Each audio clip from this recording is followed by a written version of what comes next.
What type of aircraft is it? I cannot confirm. It's four bright, seems to me like landing lights. That strange aircraft's hovering on top of me again. It's hovering and it's not an aircraft.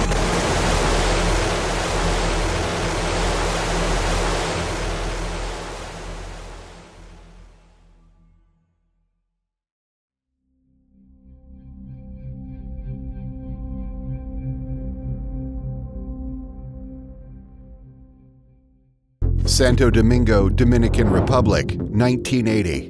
At 6:10 p.m. on June 28th, Jose Pagan Santos and his friend Jose Maldonado Torres took off from Las Americas International Airport in an Air Coupe aircraft. That evening, the two were planning to fly back home to Puerto Rico. Just after 8 p.m., however, Santos would send out a distressing mayday call.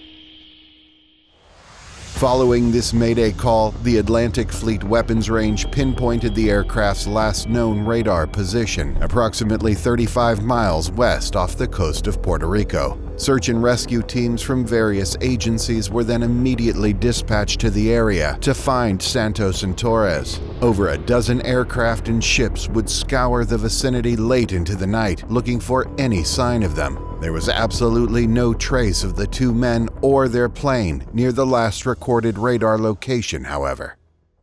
The absence of any sign of Santos and Torres puzzled search crews. Given the fact that their aircraft disappeared off radar, the most logical explanation was that it crashed into the sea shortly after the last recorded radar blip.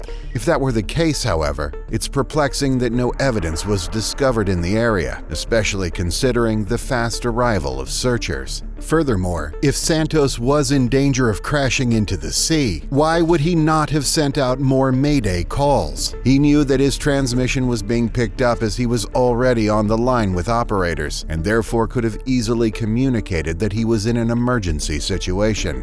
What could have prevented him from doing so?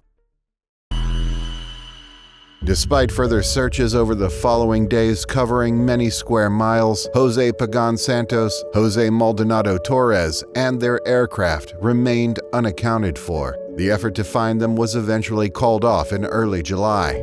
In the weeks after the incident, rumors about the bizarre disappearance of the aircraft spread throughout the Dominican Republic and Puerto Rico. The transmission from Santos only fueled the mystery, leaving many questions unanswered. What was the strange object Santos described that caused him to change course multiple times? More importantly, what happened to the two men after their last communication?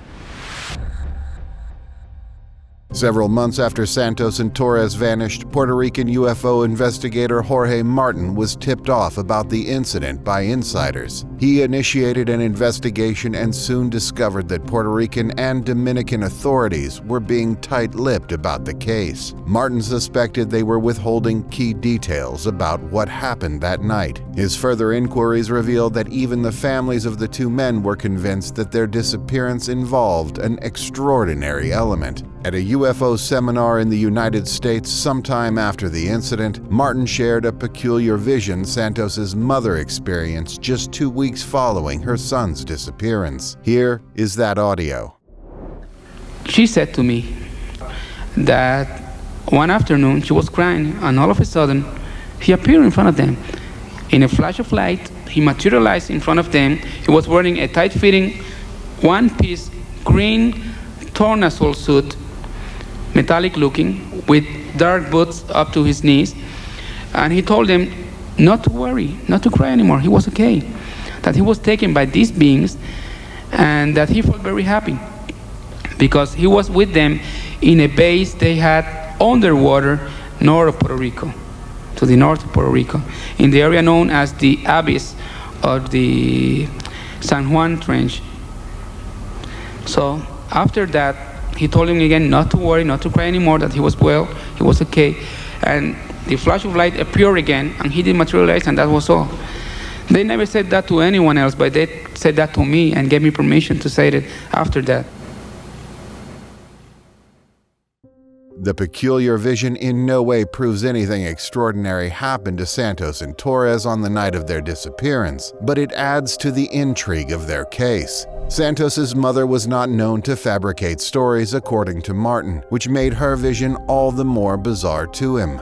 Her claim that her son was taken to a base in the San Juan Trench is particularly perplexing due to the complete absence of any trace of his aircraft. While the vision might be dismissed as a hallucination caused by stress, modern UFO researchers believe it could contain an element of truth. The following footage was captured on April 25, 2013 in Aguadilla, Puerto Rico by a U.S. Department of Homeland Security aircraft. While flying at low altitude above Rafael Hernandez Airport, the aircraft's infrared imaging system picked up an unidentified object moving at high speeds. Later in the footage, the same object can be seen submerging itself underwater, with no noticeable change in speed and no disturbance to the surface. The video only gets more bizarre, as the object then shockingly splits into two before disappearing into the water. This footage was officially released by the Department of Homeland Security in 2015 and immediately caught the attention of many in the United States as well as Puerto Rico. Skeptics were of the opinion that the video wasn't convincing, claiming the anomalous object was simply a Chinese lantern or a mylar balloon blowing in the wind. They argued that the infrared imaging combined with the low quality of the video made something mundane appear more mysterious than it really was. Others, however, adamantly believed that the object was something truly anomalous. The Scientific Coalition for UAP Studies, or SCU, is a private group of scientists, military officers, and researchers from various organizations who specialize in analyzing footage of anomalous aerial phenomena.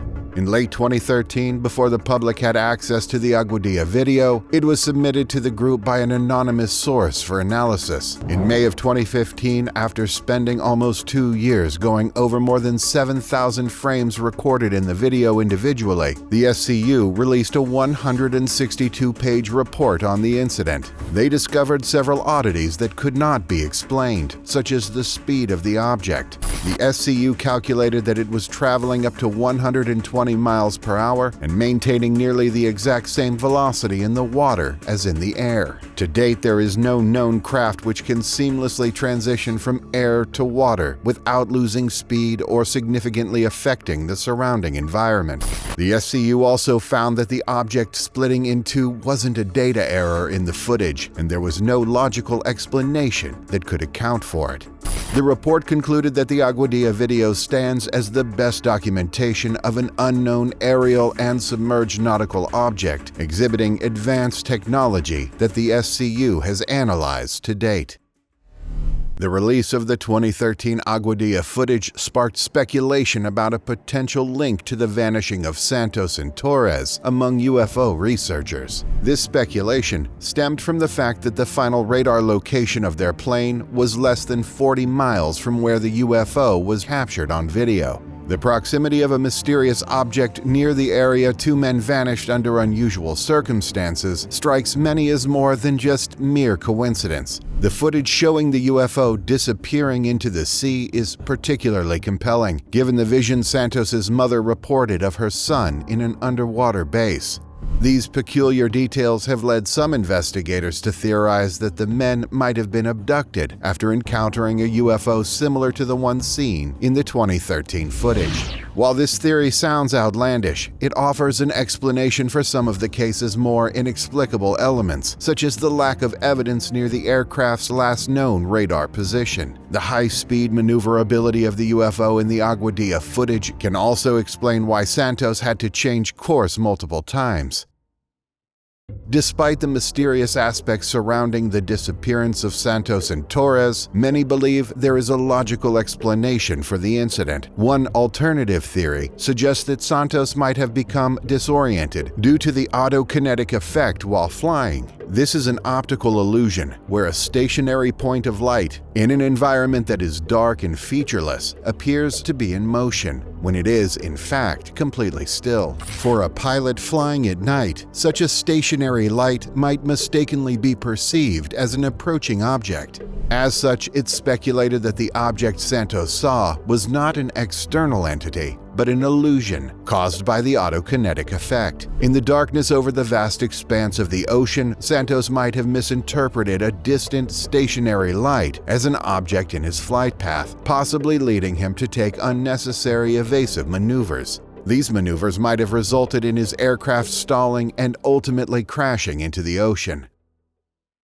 While the autokinetic effect provides a rational explanation for the object Santos reported seeing, it does not address all the peculiarities of the case. Over the years, various theories have been proposed, but none have fully explained every odd detail of the incident. For this reason, the disappearance of Jose Pagan Santos and Jose Maldonado Torres stands as one of the most perplexing unsolved mysteries in Puerto Rico's history. Although we may never know what happened to the two men, many believe there is more to the official story.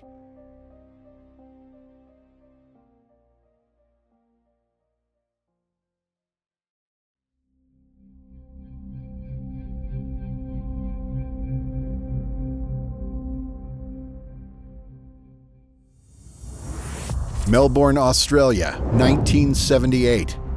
Just after 6 p.m. on October 21st, 20-year-old aspiring pilot Frederick Valentich took off from Moorabbin Airport for a routine flight over the Bass Strait, which is a narrow stretch of water between mainland Australia and the island of Tasmania. His intended destination was King Island, about 230 kilometers away from the airport. At 7:06 p.m., however, he radioed Melbourne Flight Service to report a bizarre aircraft with green lights that was flying near him. Delta Sierra Julia, what type of aircraft is it?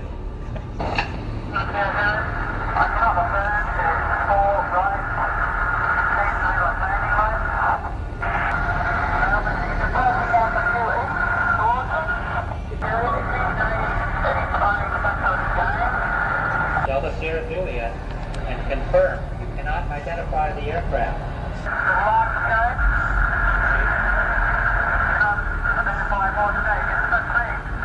Delta Sierra Julia, Roger.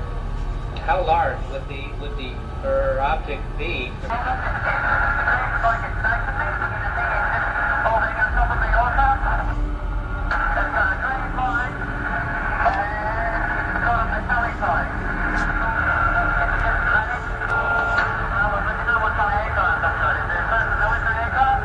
Delta Sierra Julia, confirm the aircraft just vanished. Delta Sierra Julia, is the aircraft still with you?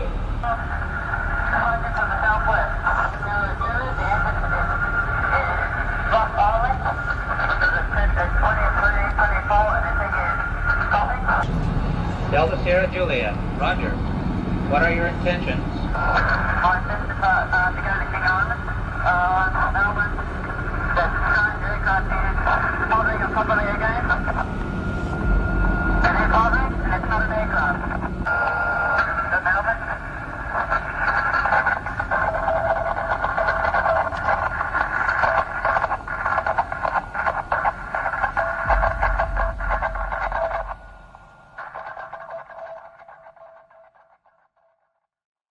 Following the bizarre noise at the end of the transmission, communication with Fred Valentich was completely lost. Within hours, a comprehensive sea and air search was underway, involving members of multiple agencies. 9 aircraft were dispatched and ships were sent out to comb the waters of the Bass Strait. Over the next 4 days, more personnel joined the search, which eventually spanned more than 1,000 square miles. Despite this, however, efforts to find Valentich were ceased on October 25, 1978, as not one trace of him was discovered.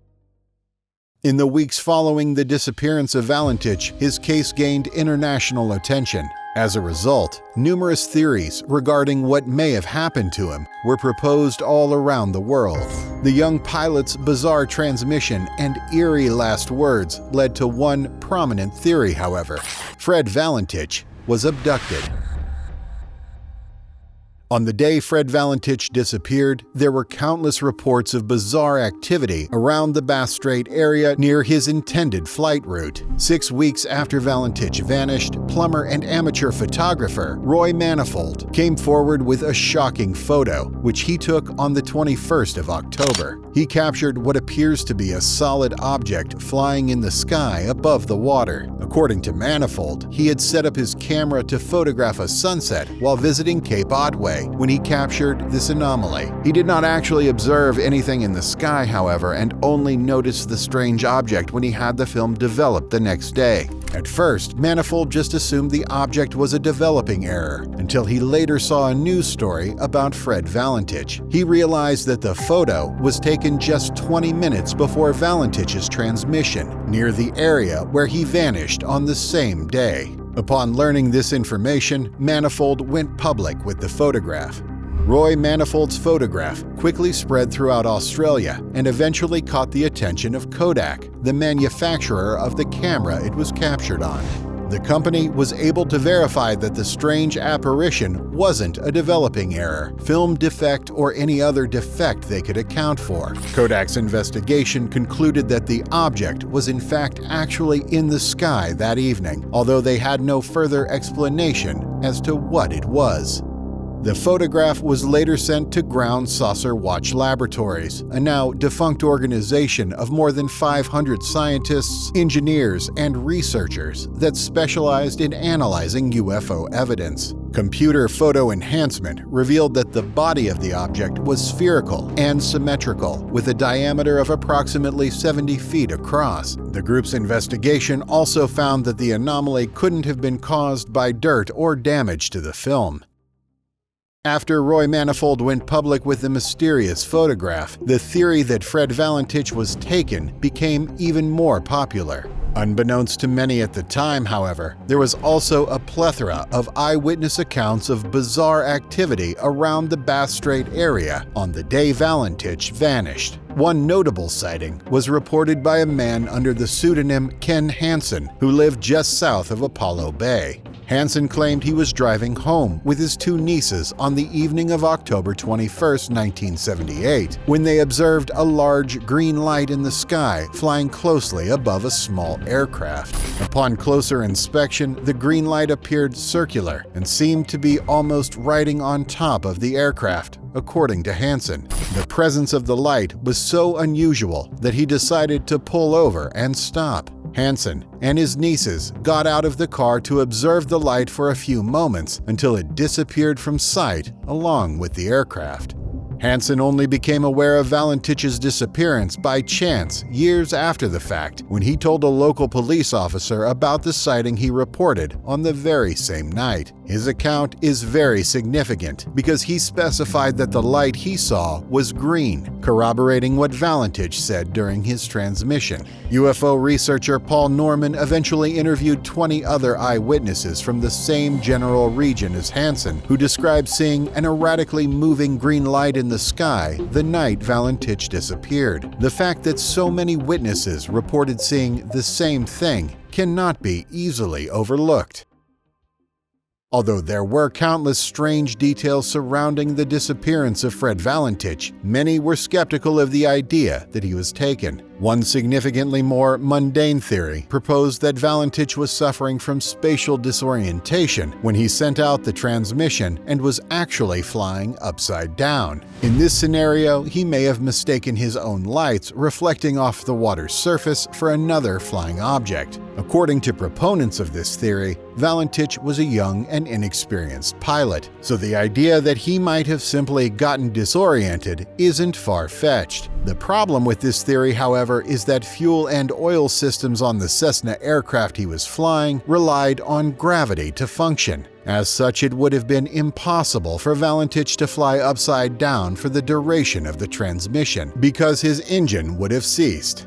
Another theory was that Fred Valentich staged the whole event as part of an elaborate hoax. According to family and friends, he was an avid UFO enthusiast who would often talk about alien abductions. Less than a year before his disappearance, Steven Spielberg's Close Encounters of the Third Kind hit theaters, and the movie quickly became an obsession for Valentich. Many believed that Valentich's obsession could have inspired him to stage a real-life alien abduction. It was speculated that he may have never even been en route to King Island the day he vanished in the first place. From the outset, the reasons Valentich cited for visiting the island were dubious. On the day of the incident, he told airport officials that he was picking up some friends who were awaiting him there, while he told family members he was going to pick up a few sacks of crayfish. Investigations later found that both stated reasons were untrue, as nobody on King Island was expecting Valentich. Many speculated that Valentich lied about his location to add mystery to his disappearance.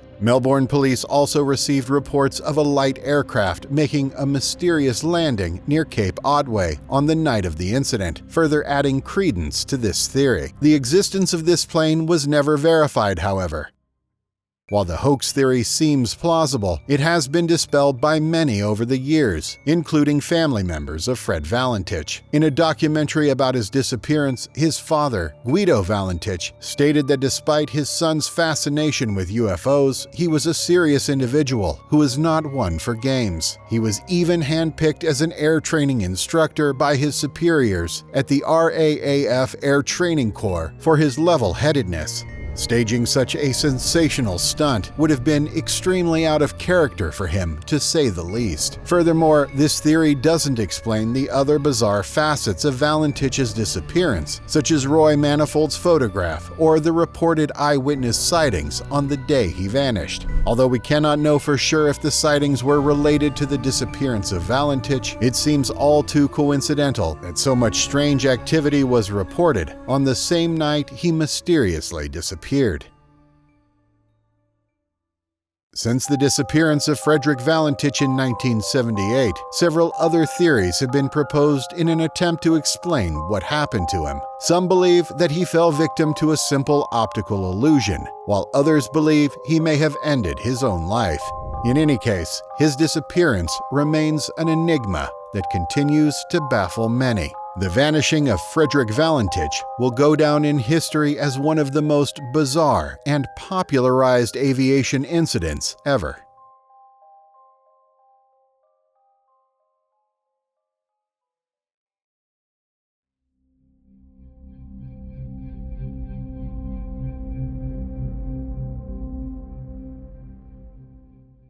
Fort Knox, Kentucky, 1948.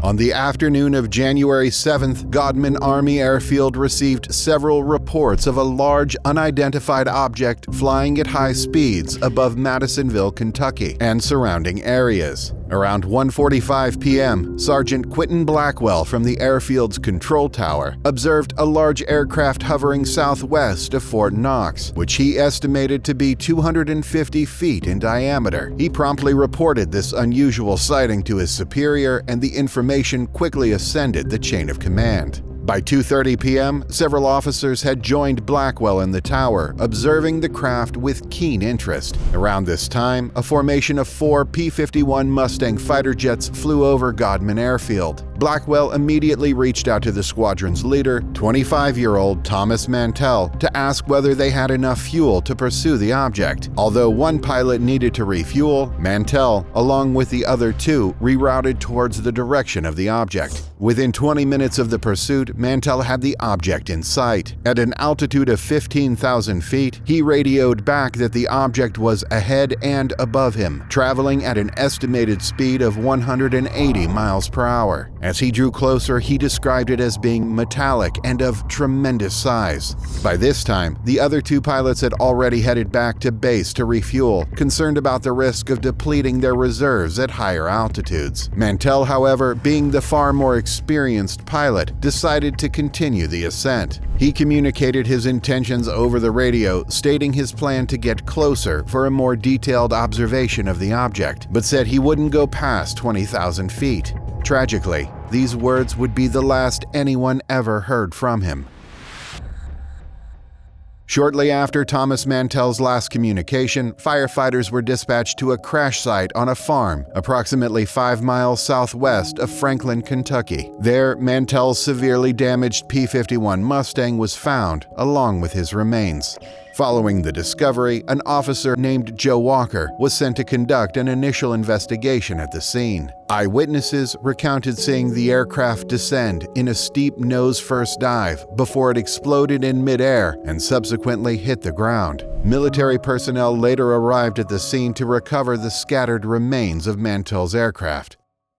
Thomas Mantell's strange encounter began circulating in the news less than 24 hours after his tragic demise and immediately captured national attention. In response, the U.S. Air Force and the Kentucky National Guard launched an investigation into the incident to give the public answers. They concluded that Mantell's P-51 Mustang didn't have adequate oxygen equipment to fly at the altitudes he was trying to reach, and therefore he likely lost consciousness while in pursuit of the object. The report failed to explain the most mysterious aspect of the crash, however, which was the strange object Mantell was chasing. The report also conveniently left out the other witness sightings on the day Mantell died. On the day Thomas Mantell met his demise, countless witnesses reported seeing a strange object in the sky above Kentucky, as well as neighboring states. Perhaps the most bizarre sighting of them all was reported by a man named Albert Pickering from Lockbourne, Ohio. Pickering was a VHF operator working at Lockbourne Air Base near Columbus at the time of the incident. The following is his written account of what he witnessed from the control tower at the base just hours after Mantell crashed. On Wednesday, January 7th, 1948, at about 7:25 Eastern Time, I observed in the sky an object which I could not identify. It appeared to hover in one position for quite some time, moving very little. It disappeared once for about a minute, and I assumed it entered the overcast, which was at about 10,000 feet. After descending again below the overcast, it circled one place for the duration of 3 360-degree turns, then moved to another position to circle some more. Not knowing how close or far the object was from me at the time, I could not estimate the size, but it appeared as large or larger than one of our C-47 planes, and of a different shape, either round or oval-shaped. Just before leaving, it came to very near the ground, staying down for about 10 seconds, then climbed at a very fast rate back to its original altitude. Its speed was greater than 500 miles per hour in level flight. It was visible to me for a period of 20 minutes. No noise or sound could be detected. Albert Pickering's claims were corroborated by other personnel from Lockbourne Air Base, including Alex Boudreau, the tower operator he was working under. In his official statement, Boudreau wrote that he personally witnessed the object traveling at speeds upwards of 500 miles per hour against the direction of the wind. He was adamant that it could not have been a star, an optical illusion, or any other known aircraft he was familiar with. At the time Pickering and Boudreaux gave their written accounts, they were not yet aware of Mantell's crash. There were many other similar reports from military personnel as well as civilians of an object in the sky that could not be identified over Kentucky and neighboring states. Given the proximity of these reports, it's almost certain that the object was the very same one Mantell encountered. But what exactly could the object have been? In the years following the incident, many theories were proposed in an attempt to answer this question. The most widely considered explanation was that the mysterious object pursued by Mantell was a skyhook balloon.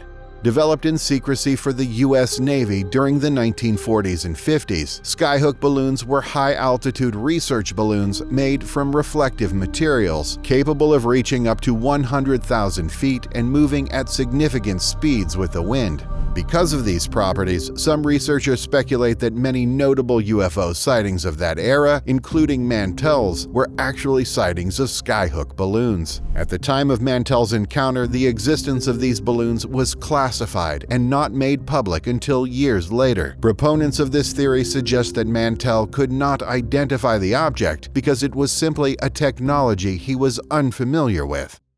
The skyhook balloon theory seems logical at face value. However, several factors go against it. For one, skyhooks expand in size as they travel higher in the atmosphere, reaching a maximum of about 100 feet in diameter. The anomalous object sighted over Kentucky that day was at least 2 to 3 times that size, according to numerous reports. It's highly unlikely that multiple individuals would have reported such a size discrepancy if it really was a skyhook. Furthermore, the object was traveling at speeds of up to 500 miles per hour against the wind, according to some accounts, which would simply not have been attainable for a skyhook balloon. The most significant argument against the skyhook balloon theory, however, is the lack of launch records for a balloon around the time of Mantell's death. From 1947 to 1957, approximately 1,500 skyhook flights were conducted, each meticulously documented. Despite the top-secret status of these balloons at the time of Mantell's incident, records of a skyhook operating over Kentucky would have certainly been disclosed in subsequent years, especially given the case's notoriety. Yet to this day, no such evidence has been released.